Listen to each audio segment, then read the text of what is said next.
Hey everybody, glad to see you all here today. Welcome to 8th grade social studies. My name is Clint Lisle and you can refer to me as Mr. Lisle. Today we will be discussing the positive and negative consequences of human modification of the physical environment of the United States through the mid-19th century.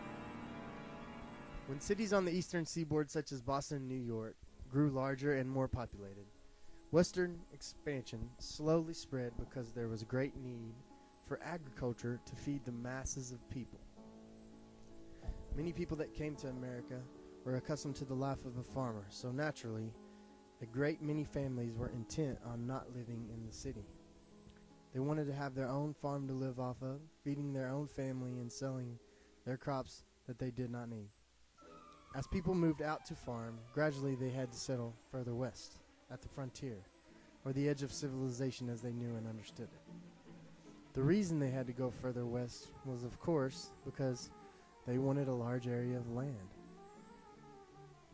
One of the things needed to help farmers get their crops to market was an easier passage.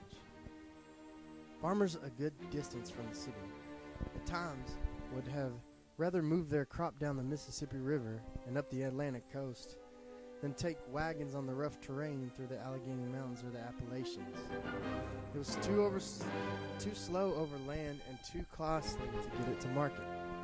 Somebody had the idea to build a canal connecting Lake Erie with the Hudson River. This was a massive project that took years to build.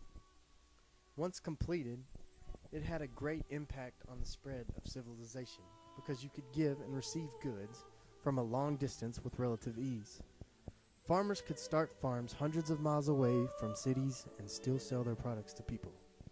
This was a positive consequence because it connected businesses with people from Lake Erie to New York City.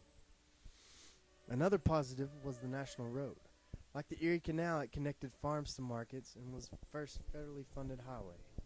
In 1806, President Thomas Jefferson signed the act establishing the road.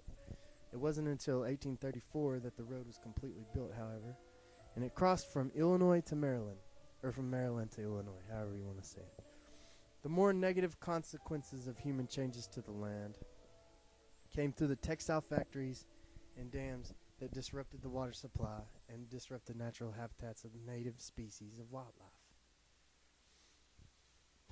As you can see, many things that humans do for our own benefit can be a bad thing for the land and wildlife that are impacted as a result.